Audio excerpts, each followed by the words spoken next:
In the previous lectures, we've seen how to crack the WEP encryption in minutes, even if the target network is not busy. Now, in the next lectures, we will talk about cracking WPA and WPA2. First of all, before we start talking about how to crack these encryptions, it is very important to understand that both of them are very similar. The only difference between them is the encryption used to ensure message integrity. WPA uses TKIP and WPA2 uses an encryption called CCMP. In any case, this does not affect the methods that we're going to use to crack WPA and WPA2. Therefore, all of the methods that I'm going to show you from now on will work on both WPA and WPA2. Now, both of these encryptions came after WEP, and they were designed to address the weaknesses in it. Therefore, both of them are much more secure, and cracking them is more challenging.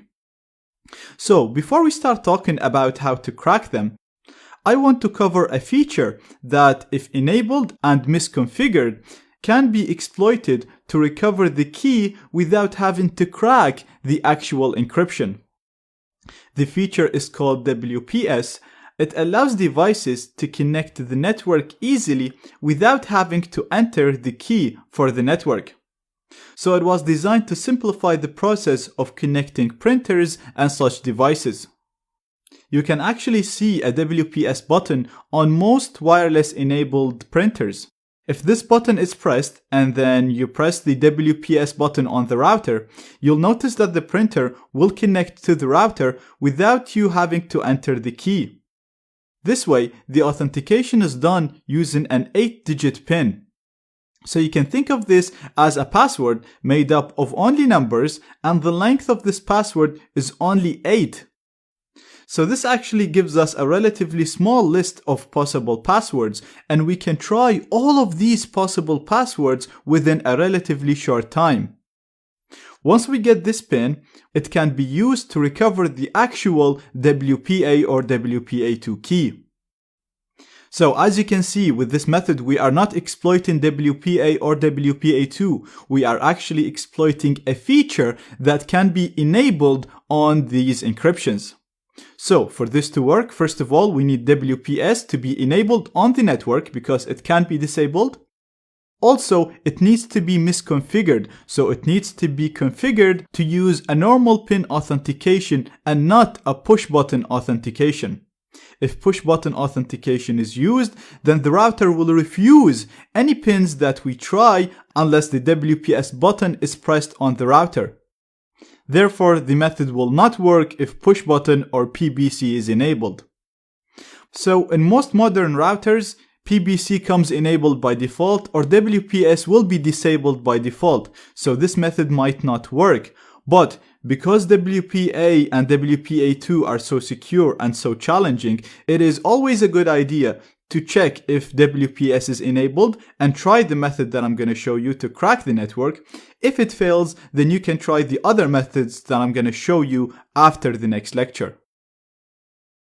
Okay, now that we know what WPS is and how it can be used to recover the password for WPA and WPA2 networks, let's see how to do that in practice. So, right here I have my Kali machine. I've already enabled monitor mode on my wireless adapter on Mon0. Now usually we use AeroDumpNG to see all the networks around us. But right now we want to see the networks that have WPS enabled, but because like I said, it's just a feature and people can turn this feature off. So first of all, I'm going to use a tool called Wash to display all the networks around me that have WPS enabled. So we're going to do wash --interface and give it my interface in monitor mode, which is Mon0. So all we're doing is wash is the name of the tool, interface to give it the interface, and Mon0 is my wireless adapter in monitor mode. If I hit enter now, you'll see it'll list my network straight away. Now I pressed Ctrl C to cancel this, similar to AeroDumpNG, because it'll keep running unless you cancel it. And you can see this is my target network. It's called test AP. It's giving us the vendor of the hardware used in this network, in this access point. The LCK tell us whether WPS is locked or not, because sometimes WPS locks after a number of failed attempts. So right now this says no, which means that we can actually go ahead and try to guess the pin. It's giving us the version of WPS. It's using version 1. The signal strength is in here, the channel, and the BSS ID. Now, I explained the meaning of all of these things before in my AeroDumpNG lecture, so I'm not going to talk about them now. If you forgot the meaning of any of these terms, please go back to the AeroDumpNG lecture.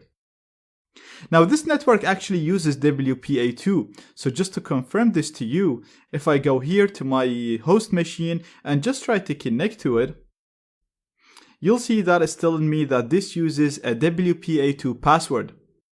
But like I said, we don't care if it's WPA or WPA2 because we're going to be exploiting a feature in these encryptions, which is the WPS feature.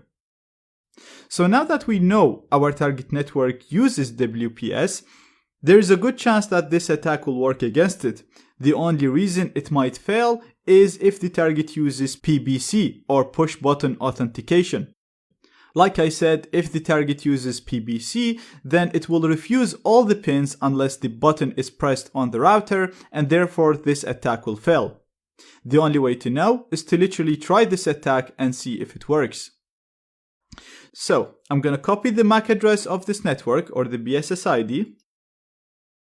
And the first thing that I'm going to do, similar to what we did with WEP, I'm going to associate with the target network using a fake authentication attack. So basically, I'll be saying, I want to communicate with you. Please don't ignore me, so that when I run the attack, the network will start accepting the pins and not ignore me. So to associate, we're going to use the exact same command that we used when we did it with WEP. So we're going to use AReplayNG. We're going to tell it I want to run a fake authentication attack. We're going to give it the delay. So this is the time to wait between association attempts. Previously, we set it to 0 and we had to do this manually every now and then. Right now, I'm going to set it to 30 so that we associate with the target network every 30 seconds. Then I'm going to do -A to give it the MAC address of my target, and -H to give it the MAC address of my wireless adapter in monitor mode. And we've seen that we can get this by doing ifconfig and copy it from here. We said it's the first 12 digits. And I'll just replace the minus with the colon. And finally, I'm going to give it the name of my wireless adapter in monitor mode, which is Mon0. So I explained this in details before. That's why I did it quickly. If you don't remember how I did this, please go back to the fake authentication attack lecture. So the command is ready now, but I'm not going to execute it. I'm going to go down to the bottom terminal and run Reaver, which is the program that will brute force the pin for me, and only then I will associate with the target, because otherwise AReplayNG will fail to associate with my network. So I'm going to move to this terminal right here. I'm going to clear the screen and we're going to run Reaver, which is the program that's going to brute force the pin. So it's going to try every possible pin until it gets the right pin. Once it has the right pin, it'll use it to compute the actual WPA key. So using Reaver is very, very simple. It's very similar to everything we've been doing so far. So first of all, we have to type the program name, which is Reaver. Then I'm going to do --BSSID to give it the MAC address of my target network. So I'm just going to paste it. Then I'm going to do --channel and give it the channel of the target network, which is 1. Then we're going to do --interface and give it my wireless adapter in monitor mode, which is Mon0. So a very, very simple command. We're using Reaver. This is the name of the program that will do the brute forcing for us and give us the key. We're giving it the BSS ID, the MAC address of my target. We're doing --channel to give it the channel that my target is running on. and we're doing dash dash interface to give it the name of my wireless adapter in monitor mode. I'm also gonna add two more options. I'm gonna add dash VVV to show us as much information as possible. This is really helpful. If it fails or things go wrong, we'll be able to know what's happening, why things are going wrong. And I'm also gonna do dash dash no associate to tell Reaver not to associate with the target network because we're already manually doing that in here. So Reaver can automatically do this step right here for you, but I've seen that it fails a lot. Therefore, it's actually better to do it ourselves manually here and then tell Reaver not to associate. So now I'm gonna hit enter to get Reaver to work. And I'm gonna go up to the top terminal and I'm gonna hit enter to associate with the target network, telling it please don't ignore us, so that Reaver at the bottom here can brute force the pin and try every possible pin until we get the correct pin, which we'll use to get the password.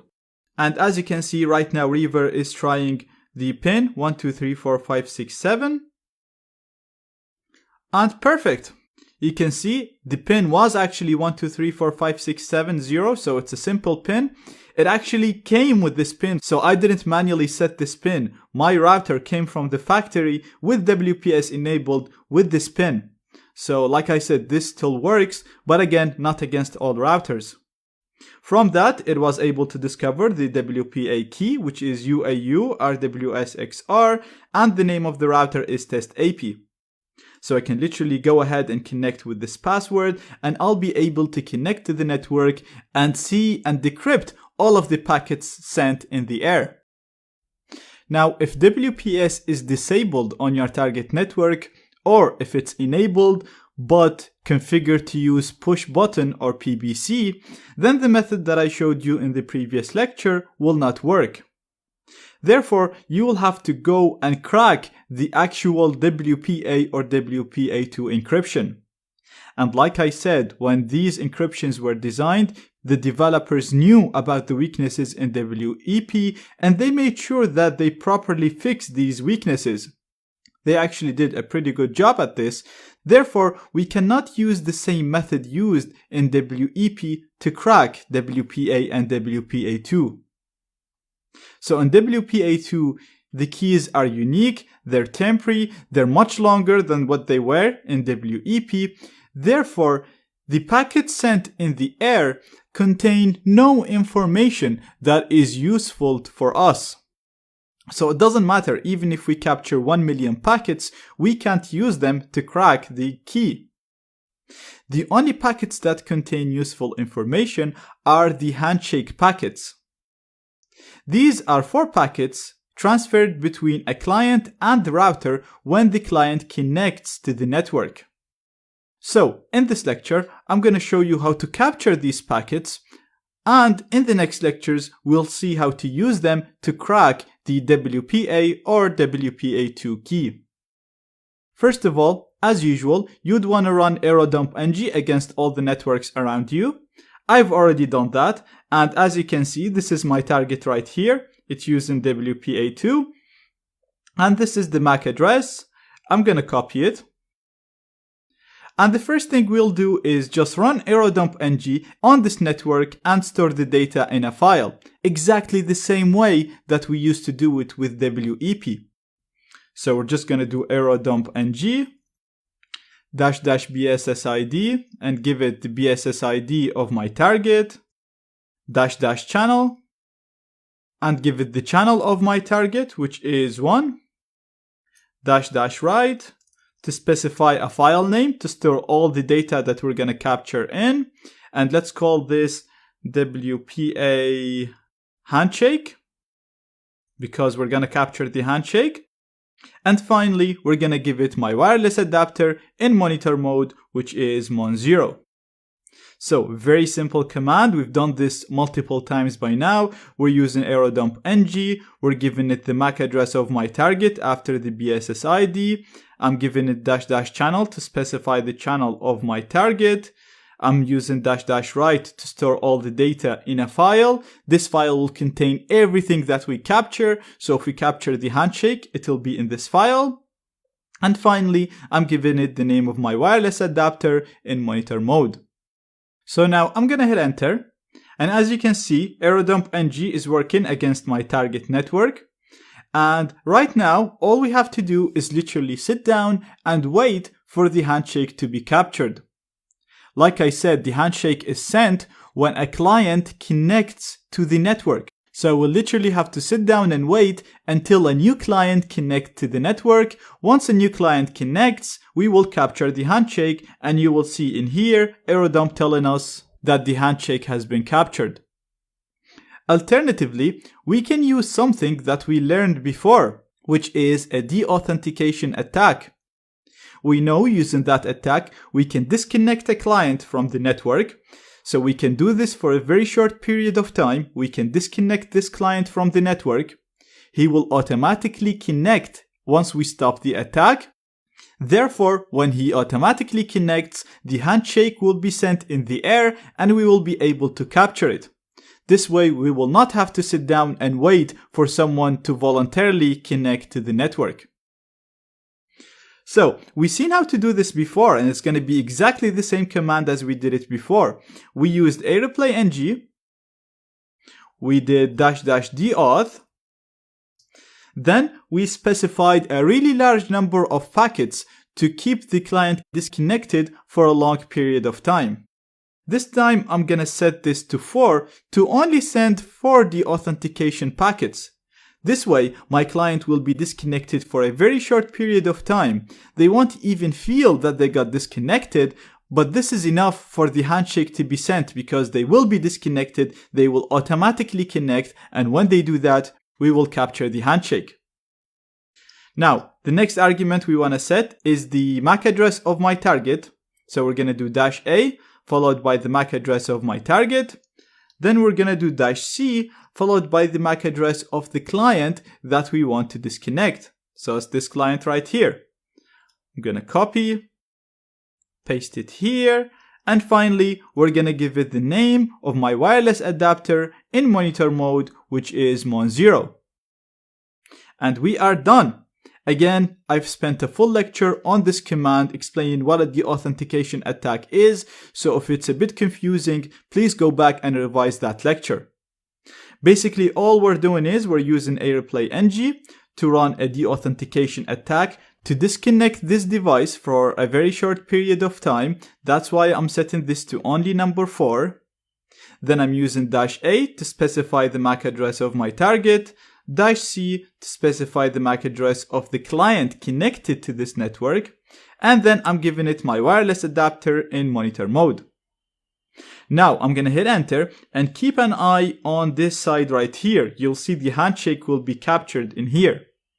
So we're gonna hit enter, the authentication packets are being sent, and perfect. As you can see, once the client connected again, we received the handshake.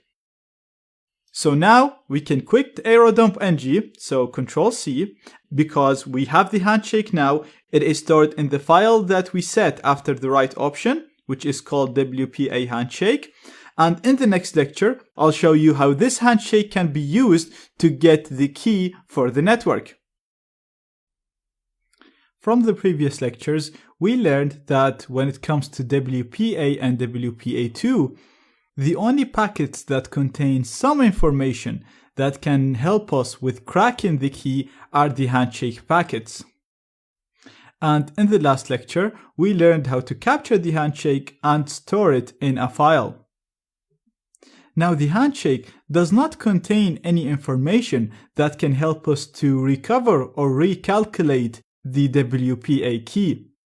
The information in it can only be used to check whether a password is valid or not.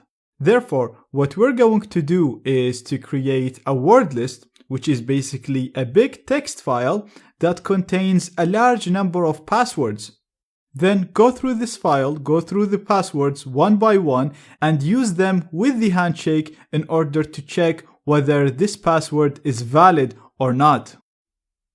You can actually download ready word lists from the internet.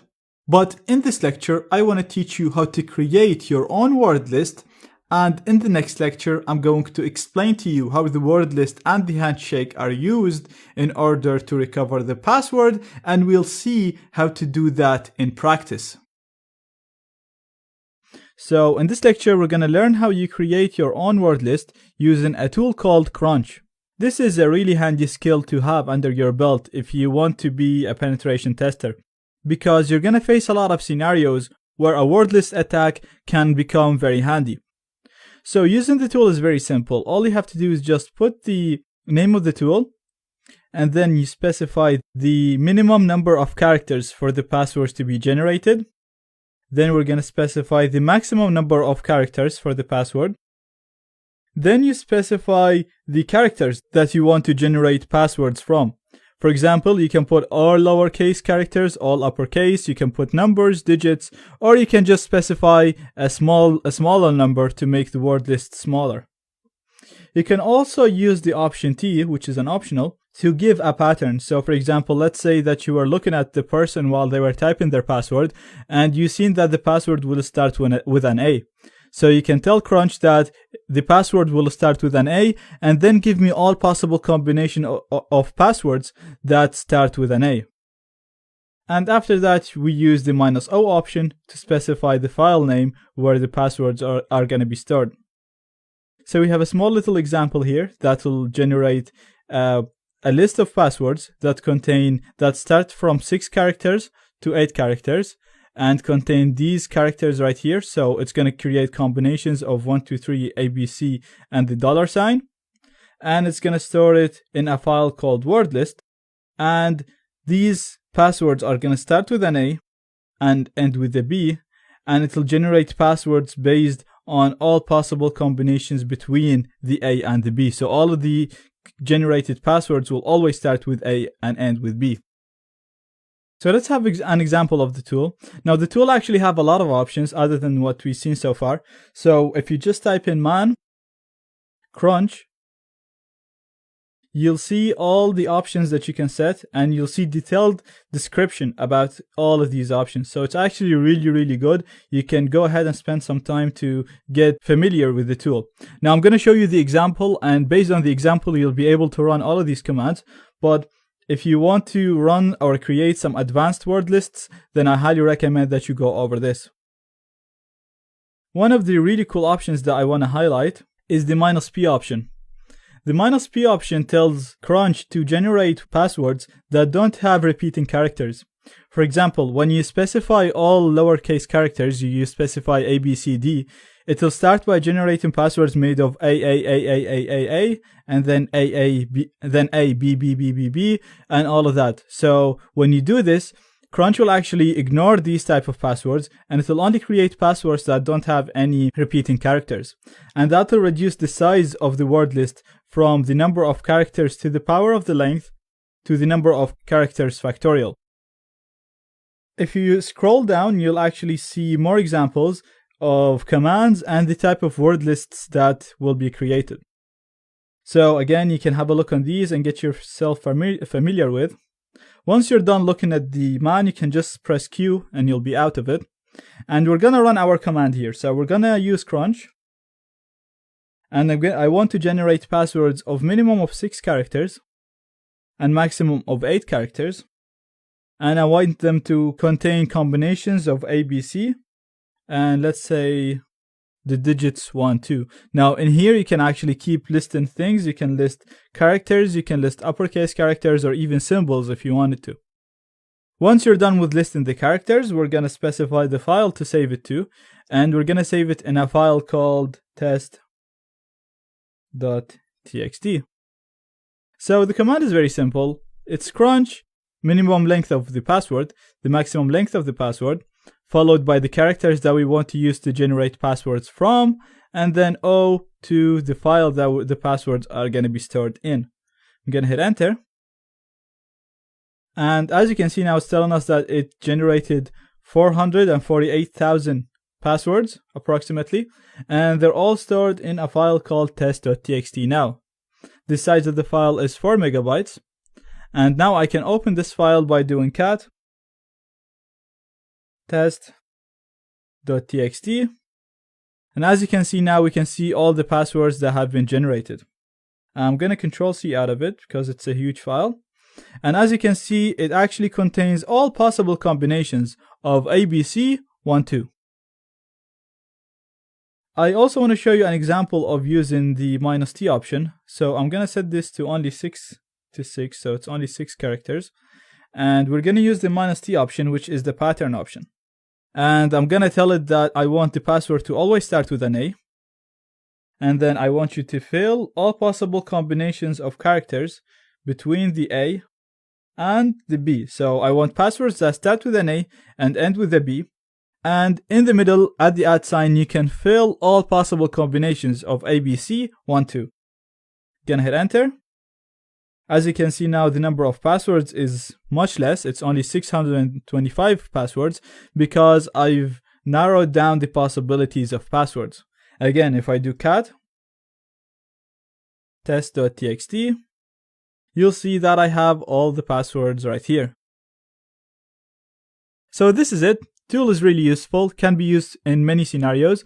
I highly recommend that you spend some time with it and also have a look on some of the existing word lists out there on the internet.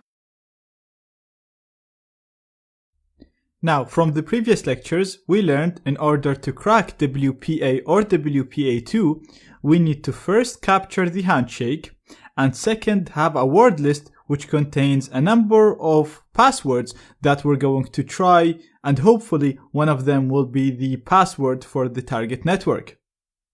So right now I have both of these components and we are ready to go and crack the password.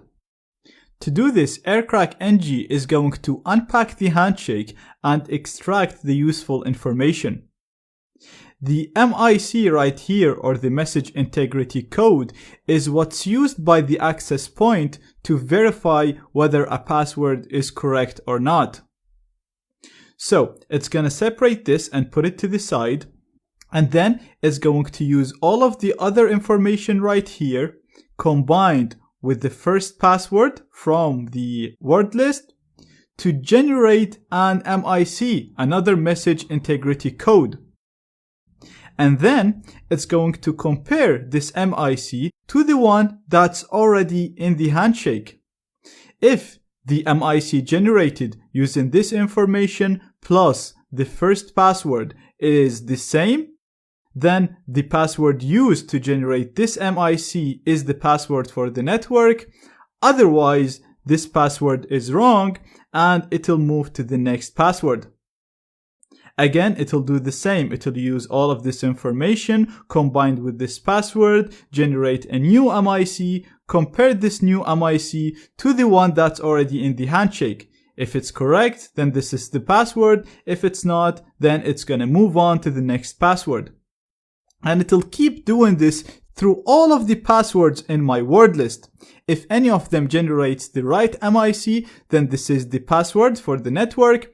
Otherwise, we won't be able to get the password. That's why the success of this attack really depends on your word list. So, let's see how to do this in practice. Right now, I have my word list right here. It's called test.txt. And I've actually manually added my password to the end of the list right here, just so that when I run the word list against the handshake, I will actually find the password, because the word list did not contain my password by default. I also have the handshake file right here, as you can see, and all of this is in my home directory, which is my root directory. So if I do ls in here, you'll see I have the word list and the handshake file. So we're ready to run aircrackng. So we're going to type the name of the program as usual, followed by the name of my capture file, which is WPA handshake01.cap. So far it's identical to the way that we used to use it with WEP. The only difference right now, because this is a WPA2 network, we have to specify a word list with the -w option. And the name of my word list is test.txt. So very simple. Aircrack is the name of my program. WPA handshake01.cap is the name of the file that contained my handshake, and I'm using -w to specify my word list file. I'm gonna hit enter, and as you can see now, aircrack ng is running through the word list, testing each word in the word list one by one, as shown in this diagram, calculating an MIC based on this information and the word list, and then if the MIC is correct, it's going to tell me that this is the password. Now, the speed of this depends on your processor and the size of your word list file. So if you have a huge file, obviously it will take you longer time. There are also online services that you can try where you upload the handshake, and they have huge word lists and they have supercomputers to run through these word lists and try to give you the password. Unfortunately, I can't share their links with you, but you can easily find them on Google if you search for them. And perfect, as you can see, we managed to find the key. It's telling us the key is found, and this is the key to the network. And this is the correct key because, as you know, this is the same key that we got when we exploited the WPS feature. So now we can go ahead and connect to the network, and we'll be able to run all of the cool stuff that I'm going to teach you in the post-connection attack section. Now, this is the only practical way known so far to crack WPA and WPA2 keys. There are methods to speed up this process, so you can use the GPU for cracking because it's much faster than the CPU. That's if you have a GPU. You can also use rainbow tables. You can also pipe the word list as it's being created in Crunch to aircrack ng. This way you can create bigger word lists without using any storage on your computer. There are also methods so that you can pause your cracking process and then come back after a while without losing your progress. But the main idea is the same. The only way right now to crack WPA and WPA2 is through a word list attack. You can use social engineering, however, to get the password using an evil twin attack where you trick one of the users to give you the password. This is actually all covered in my advanced network hacking course. The cracking using the GPU, piping Crunch to aircrack ng, getting the password using an evil twin attack, and much more advanced network hacking techniques. If you're interested in that, then I highly recommend you have a look on my advanced network hacking course. Check out the bonus lecture of this course, the last lecture of this course. It contains links to all of my other courses and a comparison between them.